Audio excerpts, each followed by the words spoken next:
audience, feel free to submit questions using the Zoom Q&A feature. We'll try our best to answer them towards the end of this event, which is scheduled to last approximately 30 to 40 minutes. You can also join the conversation on Twitter using the hashtag #InsiderEvents. And now to introduce Princess Keisha and Princess Sarah to our audience, I'd love to ask if you could both share a quick summary of who you are and how you became royal, or in Princess Sarah's case, how you discovered you were royal. Princess Sarah, if you'd like to go first. Sure. First of all, thank you so much for having me. And it's so interesting how I found out that I was a princess. Some people, you're born into royalty and know your whole life, but I was adopted into an all-white family in West Virginia here in America. And I didn't know a lot about my biological roots until I was in my early 20s. And I said, I want to know more about who I look like. I want to know medical history. And I went on this journey, not knowing where it was going to take me. And I found my birth father in Sierra Leone, West Africa. Unfortunately, my birth mother had passed away of cancer. She's a white American, had passed away when I would have been about 11. So I didn't get to meet her, but I got to see pictures and hear stories and learn about her. And then I got to go to Sierra Leone and meet my birth father. The entire tribe welcomed me with hundreds of people singing and dancing. And when everyone parted, all the women came forward wearing this green dress and similar to what I had been given that morning. And they were singing, "We're preparing for Sarah." So I found out that my family runs a chiefdom of 70,000 in Sierra Leone and that I'm a princess in this country. So being adopted in West Virginia to head to West Africa, that was a whole new world that I've been living now for the past 15 plus years. Wow, what a fascinating story. Truly amazing. And Princess Keisha, could you share a little bit about your story and how you came to be royal?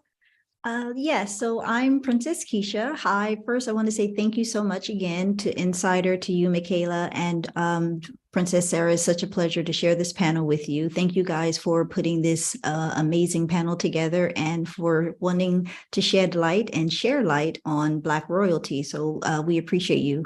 And so my name is Princess Keisha. I'm an actress and mom. I'm also the founder of Crown of Curls, which I founded in London in 2017. I am a public speaker, obviously. And how did I become royal? Well, it's by marriage. I married a crown prince, Adebayo Kunle Adebayo Omilana. He is the crown prince from the Arigbabowo ruling house, Ipichu Ijesha Yoruba Kingdom in Nigeria. I did not know that he was royal when I met him. We were just dating, enjoying our single lives. And then when he proposed, I met my mother-in-law for the first time, and she was like, "Oh, my princess, my princess." And of course, I just thought that she was like saying it as a term of endearment. And then later she told me the history of, who she is and who her husband was and who my soon-to-be husband would be. And I was literally floored and blown away because I had been dating this guy for 2 years and he kind of just forgot to mention that. And that's how I became princess. That sounds like a true coming to America story. That's beautiful. He's like, "I just want you to love me for me." It's so beautiful. That's exactly what he said. And of course, we met in New York City, which is very similar to Coming to America, which was in Queens. We were in Union Square, though. That's the only slight difference. But yeah, he actually, when I asked him, you kind of left that big feature out, and he's like, "Well, you don't just, meet someone and you say, oh, by the way, I am." And I totally understood what he was saying and what he meant. And I understood the importance of wanting to be with someone who truly loves you for you and not for who they think you are or what you have. And I can only imagine what that has to be like when everyone knows who you are. So you have to have your guard up at all times. I mean, I know what that's like now, but not from a dating standpoint, just from a relationship and business standpoint. So I understand it now, but I did not when we were dating. Amazing. You both have such fascinating origin stories. And, now that we've got the introductions out of the way, I was hoping we could kick things off with a quick icebreaker. So, as real life princesses, I'm sure our audience would love to know, do you have a favorite fictional princess? And I'll go to Princess Sarah first. It's so hard. I was thinking about this fictional princesses. So I have to say, I always refer to Disney because Disney always has all these wonderful princesses. I dance. I do love Tiana, of course, because seeing ourselves represented on screen to me is just representation is everything. So I think that was really exciting. So that's important to me. And I also love Ariel. I just think she's pretty fierce and I just love her. But there's so many princesses. So I kind of a combination of both, but definitely Tiana. Amazing. And what about you, Princess Keisha? Well, it's literally the exact same. I mean, for me, it's always been about Princess Tiana. I'm saying always as if she was always there, but it's always because for me, when I watched the movie Princess and the Frog with my daughter, I just still vividly remember her reaction when we're watching it and she's looking at the screen, and then she's looking at me, and then she's looking at the screen, and then she's looking at me, and then she looks and she runs, and I'm like, where is she going? She goes to the mirror and she's looking at herself, and she comes back and she's like, she's a Black princess just like you and me, mommy. It was just so sweet that she was. For her, it was like, wow, I'm looking at someone that looks like me and who's also a royal like myself and like my mom. And I just was like, wow, just thinking how amazing that was, because, and that is for her, because for her, that's normal and that's the norm and that's her world and that's what she knows.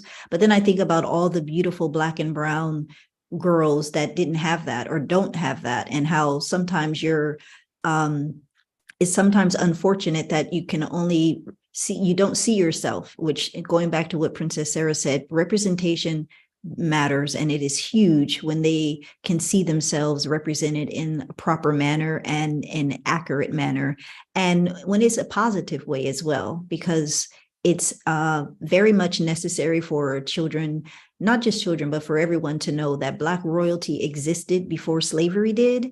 So for a lot of young girls and just for a lot of people in general, that's the only history they know of Blacks, or just the slavery part. But they don't realize that royalty was there first. It's still there. It's very strong. And I think that message needs to be felt, it needs to be heard, and it needs to be portrayed in an accurate way so that children can have that experience that my daughter did, seeing themselves represented. Very well said. And I love that you're going into this topic, Princess Keisha, because it's something that the three of us have spoken about extensively. And we will have an article coming out about this sometime soon, about the representation of Black royalty. And, we've spoken in that article about how, there is beginning to get a little bit more representation, with like the Disney movies, as you said, TV shows such as Bridgerton, but we know there is a long way to go.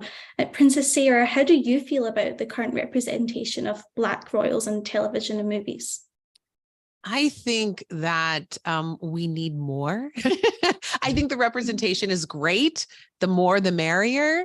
And I think there's more that's needed, because like you were saying, there are royals all over the world of so many different backgrounds and ethnicities and so on, and cultural backgrounds that are so interesting to learn about, whether it's a Japanese princess, whether all the different princesses that are in Saudi Arabia, all the different princesses that are on the continent of Africa. I mean, we could go on, you could have princesses for days and never end, because there are so many of us. And I think that the representation, it's kind of just scratching the surface, and there's so much more that can be done. So I'm excited, and I'm really pushing for that to happen. That's one of the things I'm working on with the book that I co-wrote, A Princess Found. It's kind of back there in the back, if you can see it.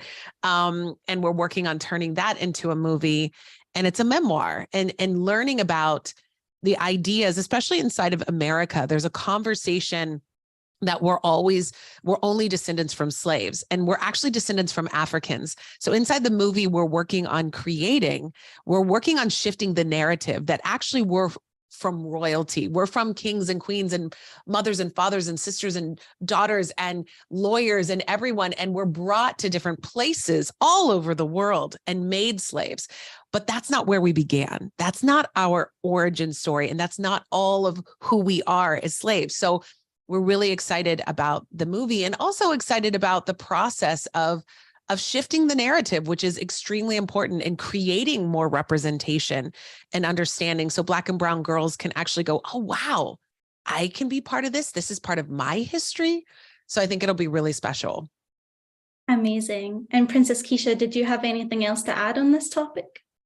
No, I mean, I agree with what Princess Sarah was saying. Just as I was sharing the story about Dior, my daughter, it's from her perspective, and because of the knowledge that I have taught her and from where she comes from, she knows that Blacks did not start as slaves, but as I mentioned, a lot of children are taught that. That's all history books. Some are saying that. You take an African American studies class, and there's so much that people are like, oh, they have no idea what our history really is. I do know and feel that it's intentional, and it's sad that that's the case. But we, meaning Black people, did not just come from slavery. So again, it's like I feel like I can't say that enough.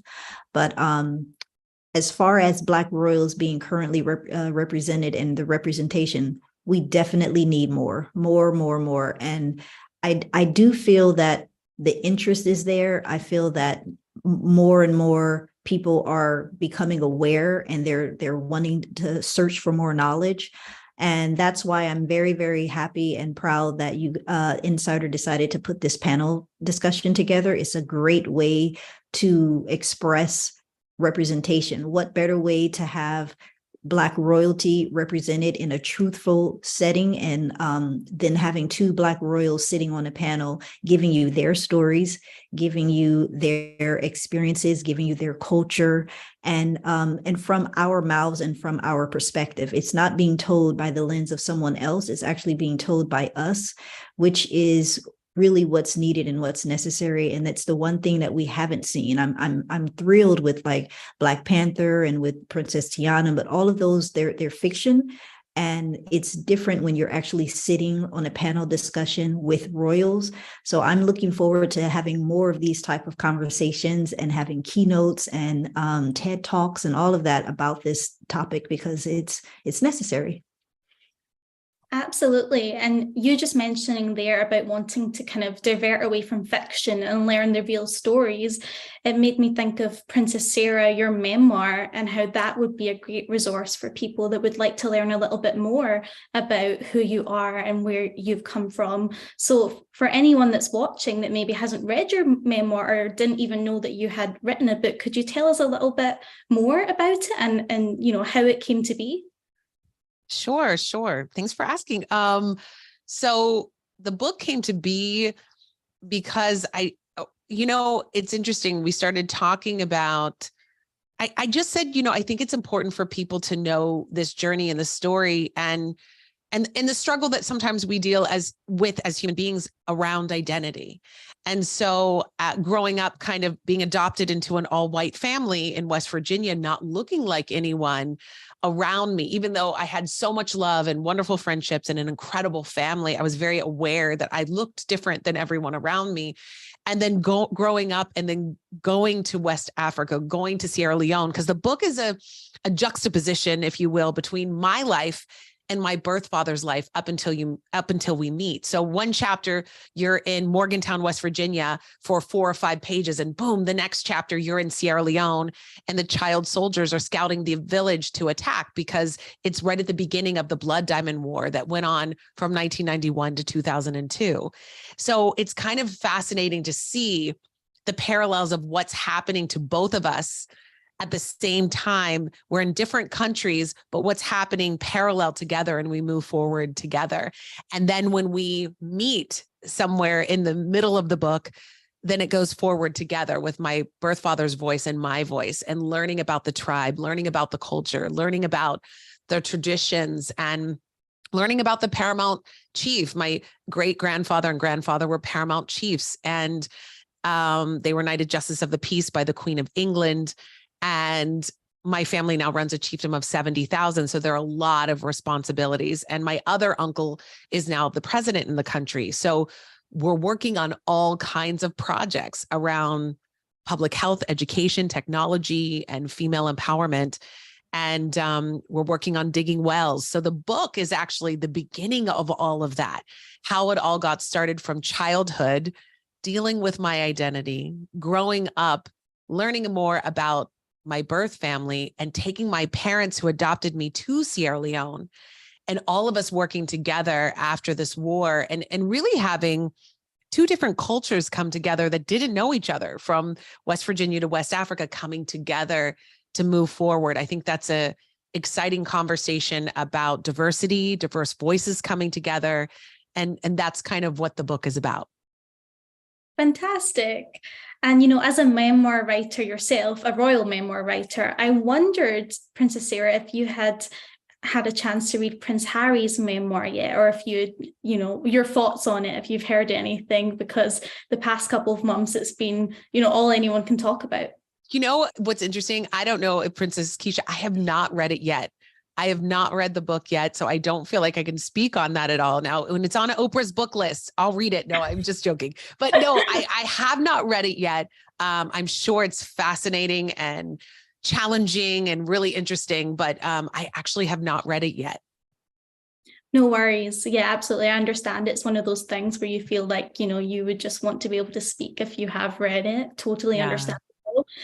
Shifting gears a little bit, I just want to remind the audience that if you have a question for Princess Keisha or Princess Sarah, please feel free to leave a question in the Q&A feature in Zoom, or if you want to get involved with the conversation on Twitter, use the hashtag #InsiderEvents.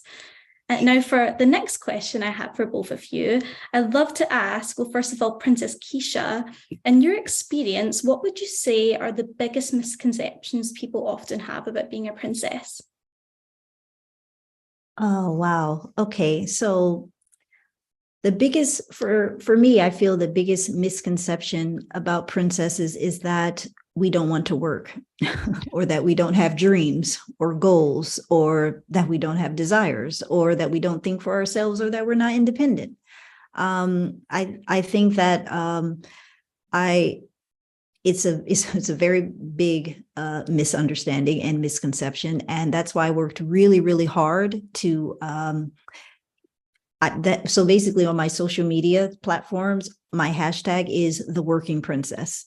And there's a very big reason for that, because I find that people think that you just want to, have dinners and have dinner parties and look beautiful. And we have dinner parties, we look beautiful. There's a time and place for all of that. And we do it well. But at the same time, there's nothing wrong with being independent, being a feminist, having causes that you want to fight for, or bring light to, or raise funds for, and that you like to work. It should be okay that if you're a royal and you want to act, or you want to model, or if you want to not even just anything in the entertainment business, but just to have a job outside of your royal duties, which is very much, it goes back to royal duties. And if whether you're going to step down or if you're going to take part, in our case, my husband and I, we've stepped down from royal duties because it gives us the freedom that we want to have to change the world and make it a better place. If you do have royal duties, you then are bound to the tradition and the culture.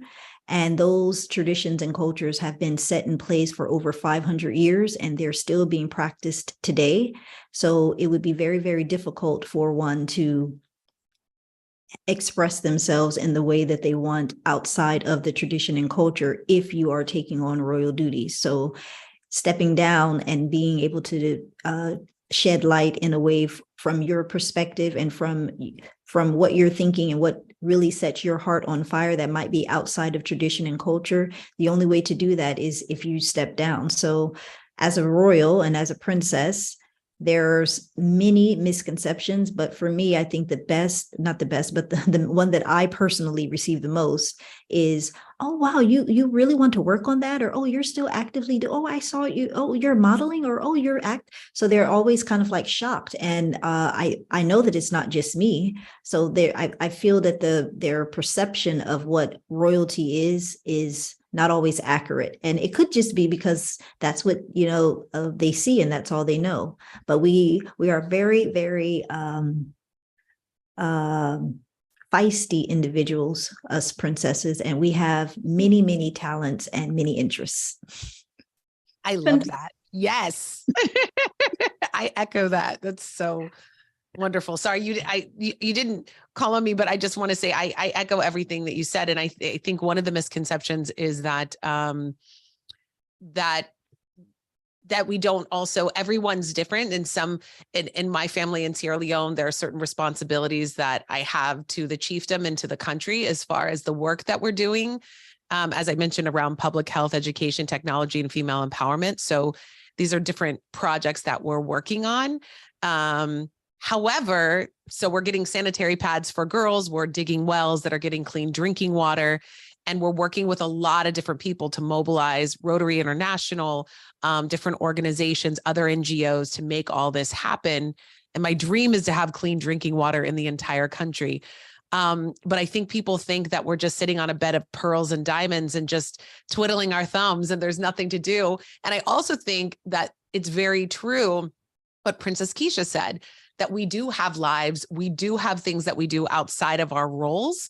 And I'm a diversity, equity, inclusion, and belonging speaker. I speak also on leadership and inspiration.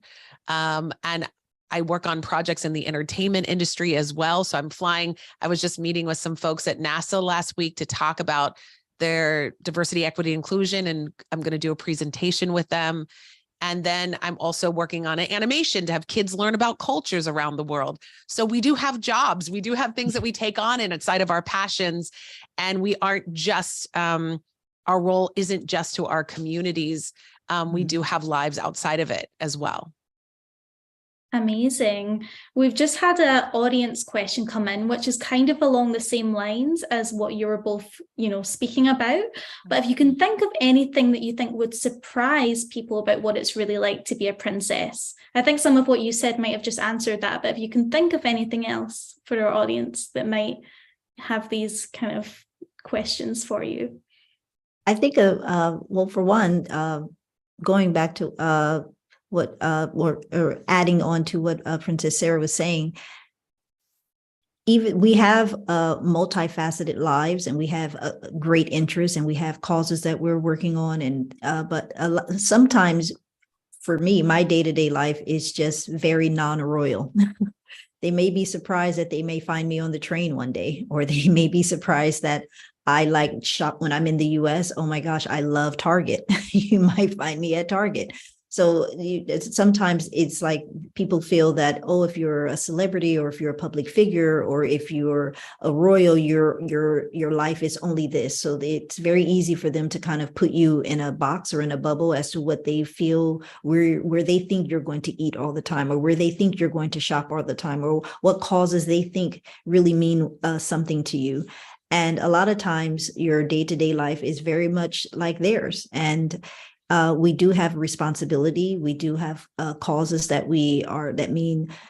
are near and dear to us and to our heart that we want to express to the world. And we have ways that we want to change the world in our own way. But at the same time, sometimes our everyday lives really are just ordinary.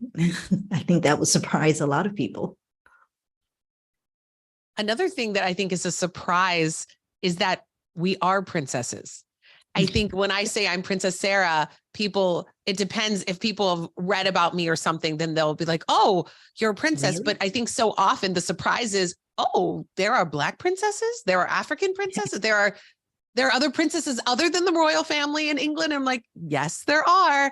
So yes. I think that's the biggest surprise, is that there are people that look like us that are princesses and royalty in the world. And because we were talking about representation, the more, and I want to acknowledge you all again, as Princess Keisha did. Thank you for creating this to let people know that we are here, that we do exist, that we're doing things in the world, that we want to make a difference, and we are making a difference.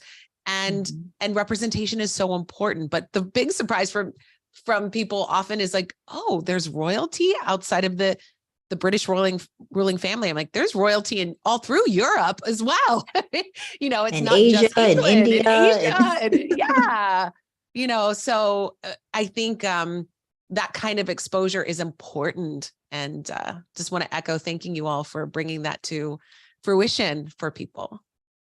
Absolutely. And that was actually a question I was going to pose to you both later, because, you both grew up in the US, where people do associate royalty with Britain, even though there are so many royal families across the world. And Princess Keisha, how do people often react when you use your title? Because, you've lived in many countries all over the world. So I'd just be curious to know about those experiences, as well as at home in the US.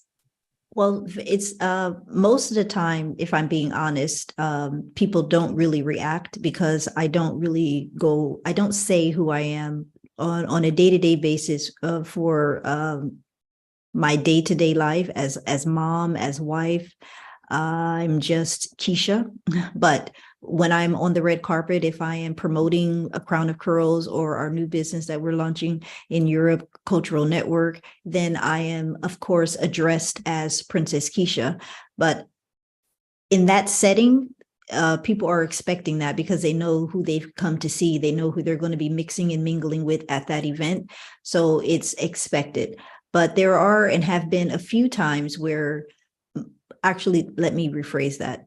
Most of the times people have Googled me after knowing me for some time. And that's when I get the reaction, if I'm being honest, because I personally don't go around saying, oh, I'm Princess Keisha, you must bow when you speak to me. Like, that's just not how I am. And it's not how my husband is. And I usually take my cue from him. He's very humble. He's very quiet. He's very chill. And we take our role and our bloodline extremely serious. But at the same time, if we are doing if we're doing royal duties in a way by which we want a cause that means something near and dear to us, then we are presenting ourselves as their Royal Highness and we're going in that direction. But if we're just doing something simple like a birthday party for our daughter or a school pickup or just normal everyday things that fathers and moms and husband and wives do, we're just Kunle and Keisha.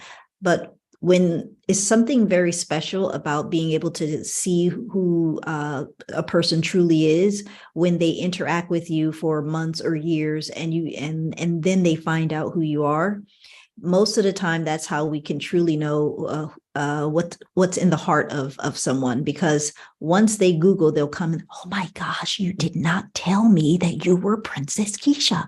All this time we were talking, you never mentioned.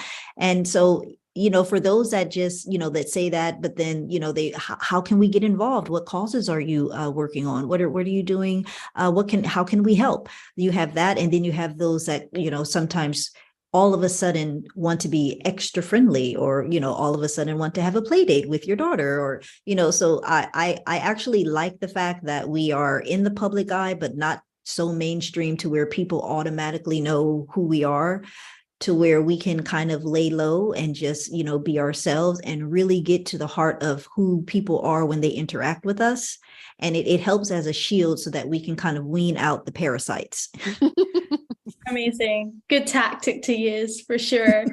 And Princess Sarah, I'd love to know, do you use your royal title on a daily basis, or does it depend upon what event and who you're speaking to? It actually does depend. I do share it especially when I give the example when I'm talking to students, because I didn't use the title for a very long time because I didn't want, exactly like Princess Keisha said, I didn't want people to think, oh, she thinks she's better, bow to me. And then I started talking to different friends and they said, okay, some Black and brown girls need to know that there are princesses out there. So when you're talking to the students, they need to know your middle high school, 11, 12, 13-year-old kids, high school students, they need to know you're a princess. So I do pick and choose and let people know in different places. And when I'm out in the world representing in a certain way, and sometimes you just want to be Keisha or Sarah and not have that kind of attention as well. And you're right. Some people want to get to know you because of the title, and some people, it's interesting. So sometimes I don't use it at all either. So I dance with it. Exactly. Yeah. It is a dance. It's like 1 minute you're here, 1 minute you're here. It's like we wear different hats. We're all of it all the time, but we get to choose when we actually want to use it and when we don't. Exactly. Yeah. Fantastic. Now, many people in recent years have criticised the British monarchy for turning a blind eye to racism, whether that be for not doing enough to acknowledge and apologise for its colonial past, or more recently, not defending Meghan from the, arguably racist treatment from the British tabloids. If people have watched the Oprah interview, you can see Harry and Meghan have talked about that in detail. Princess Keisha, I'd love to know, what are your thoughts on this, and what do you think the monarchy can do to improve itself and become more inclusive? Yes, it's common knowledge that colonialism has destroyed a lot in Africa, but I actually thank God for the royals in my kingdom.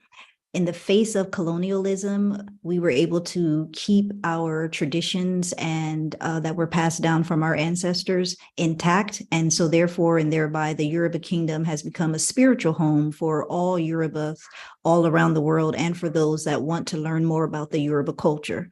So as an American who's married to a crown prince that is Yoruba, I am still learning this rich history, and I'm grateful for it. And I feel as if the more that you learn and the more that you experience racism firsthand, the more you want to stand up and speak on it, speak out against it, and make a difference. So when I look at Prince Harry and Meghan for speaking out, they're speaking out from their personal perspective. I don't really think that they were necessarily criticizing the British monarch. It was more of them sharing their experience, which they now have the right to do because they have also stepped down from royal duties. I think it's important for people to note that when you are in a royal establishment, or the firm, or however they want to, or however you would like to categorize it or phrase it, you really are bound to the tradition and to the culture. And so that doesn't really give you the freedom to be able to speak out on things that you may not like or may not want to do. It doesn't give you the freedom to fight for a cause that is near and dear to your heart, because that's not part of the agenda or a part of what you're supposed to stand for or speak on according to the tradition and the culture. And so when you choose, and this is a very tough decision to make, but when you choose to step down from royal duties, it doesn't mean that you're turning your back or turning a blind eye or giving up. You are always, when you're royal and it's in your blood, it's in your blood. You are royal. You're never not going to be royal. And you can then, when you step down, fight for the causes that mean something great to you and that are near and dear to your heart, which is what I believe Princess Meghan, Duchess, is it Duchess Meghan? I forget. Duchess of Sussex, right? And Prince Harry. That is what I believe that they are doing, and I support it. I see it because it's what Prince Kunle and I have done on a different scale, but it's very similar to that. And so I think the British monarch, what they can do to change, the first thing to do is to realize that there's a problem, or realize that there's an issue, or be open to hearing another person's perspective about what is happening. The only way to make any type of change or to make some inclusion is to actually be honest with what's going on, and then be open to the change that you need in order for change to happen. So that's what I really think should happen. Really, it's just that they just need to be more open. I think that these conversations are important. I think the conversation that we're having today will open up a few eyes. And then, of course, you're always going to have some people that are just gun-ho into their thought. They don't want change. They don't see any problem. They want everything to just stay how it is. But if you're in an institution, or if you're involved in anything, be it a royal family, be it a job, a marriage, whatever it is, if you're unhappy, or if you're experiencing things that you don't feel is right, you have to speak up. You have to speak out. You have to say something. That's the only way that change is going to happen, is if you're open, and if the other party is open to hearing what you're saying, and you're able to speak up for yourself and have those conversations. And not all the time is it criticism. A lot of times it's just, look, this happened. I didn't like how this made me feel, or I didn't like how this made me look.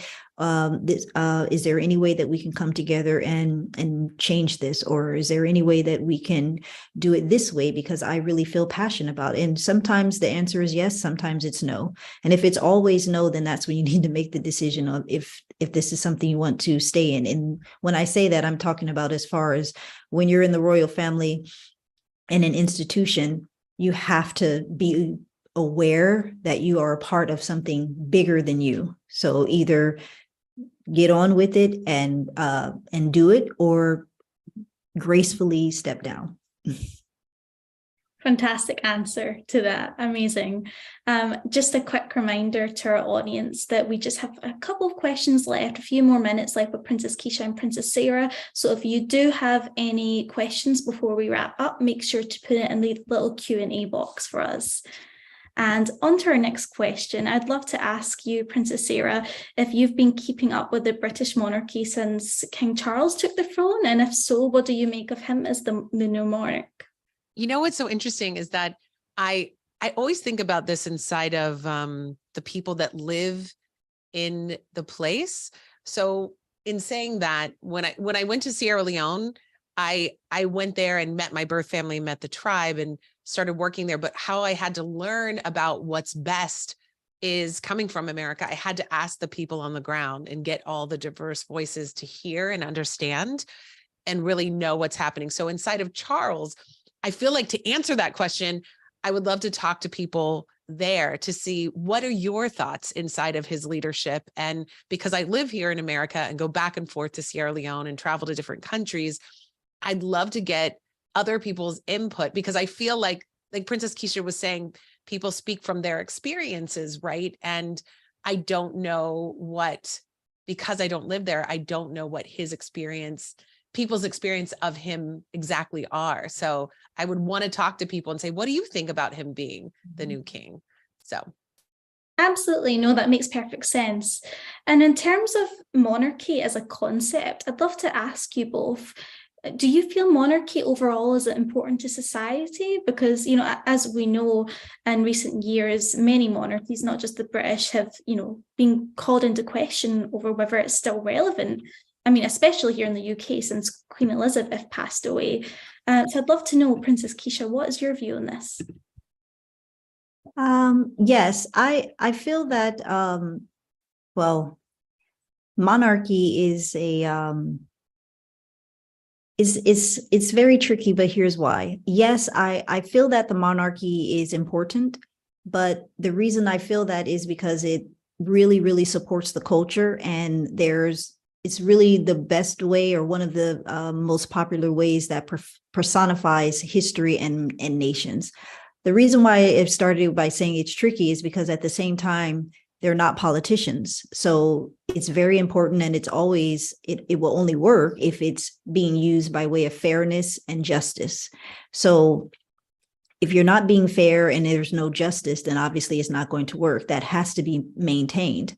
So the longevity, in my opinion, of any monarchy really depends on how they're maneuvering between being fair and being justice. And if they're not applying that, and if they're not showing that, then the monarchy is going to fail or going to crumble, because the people are going to revolt against it. It takes me back to thinking of what happened in France. In France, the people revolted against the monarch because they failed to have fairness and justice. And to this day now, there is no monarchy in France. But it was due to the lack of fairness and the lack of justice. So if that can be maintained, then I feel that monarchies are great. But it's also important to note that monarchies do not rule today, they only reign. So that's a big difference. Amazing. And we only have a couple of minutes left. So I'd love to, one of our final questions to be an audience question, which has just come through. And the person has asked, what is the one thing you hope for or wish for, either for you personally or as a princess, or perhaps as a female business leader? I'll go to you, Princess Sarah, first. Thank you. What I wish for. Good question. I love this question. Thank you for asking whoever asked it. I think I wish to have more representation of all cultures everywhere in the world, whether it be in government positions, in the boardrooms with the corporate world, and having those voices be heard. So the people of the world are really being served, rather than just certain voices always being heard, but having diversity in the voices being heard everywhere in the world. Even in my family's chiefdom, that's something that we talk about. I'm often sitting with all the men and we're making all the decisions. And I say, wait a second, I'd like to talk to the women. Let's talk to the children. Let's talk to the amputees after the Civil War. How can we have diversity of thought? Well, having diverse people who have diverse backgrounds with diverse experiences, that's how to do it. That's what I want to see in the world. Mm-hmm. Amazing. And Princess Keisha, what about yourself?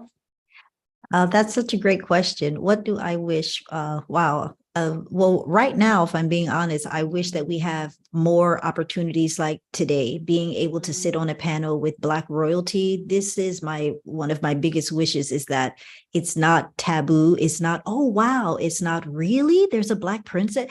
I want this to be so well known and so familiar and so regular that it's a joy to just look up, and on the panel you've got, Princess of Ethiopia, Princess of Ghana, and all these beautiful countries, Princess in India, and there's so many royals from all around the world. Asian royals, you have Asian royals, Japan, you have so many royals in the continent of Africa alone. There are so many royals in countries there, and the fact that there are people here that still don't know that, or it's a shock to them, or when you say that you're, princess in Nigeria, they're like, oh, really? I just wish that more people were open to realizing that there's so much more to royalty than the British monarch. And we come in all colors, all shades, and we are brilliant. We are fighting for amazing causes. We are putting our stamp, are making our mark in this world in our own way. We're giving back to charities. Some of us are doing things boldly and loudly and projecting exactly what we want and saying the names of everything. A lot of us are doing it quietly and secretly, just helping here and there, but putting our money where our mouth is. And that is what I wish that more people would be aware of, so that it's not a shock to anyone, and it becomes the norm to know that Black royalty exists, and more importantly, that is not that it exists, but that's where it started. That's really what I wish, that everyone knew, that we as Black people were royals and we were beautiful in the beginning. That is exactly how we started. We were created, we were born into royalty. We came from kings, we came from queens, we had beautiful, beautiful country, resources that everyone is using today. And we did not just descend from slavery. Slavery is a part of our Black history. Speaking of that, as this is February 27th, this, only one more day of Black History Month in the US. But here's a piece of history for those that didn't know. Black people originated from royalty. We did not originate from slavery.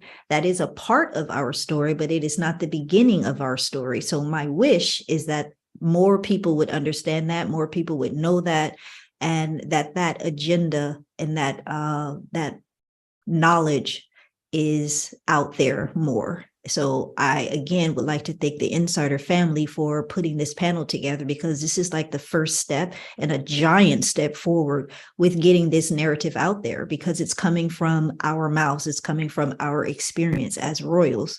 And that's my wish. Princess Great Keisha, question, I just want to say it's a great question. And Princess Keisha, I just want to say, I think you and I should connect and create something.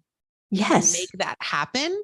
And I just, this call and this Zoom and when we spoke, I just think that's the way to do it. I think we can actually be part of making that happen. We can. It could start with the two of us. If anyone that's listening, both Princess Sarah and I are keynote speakers.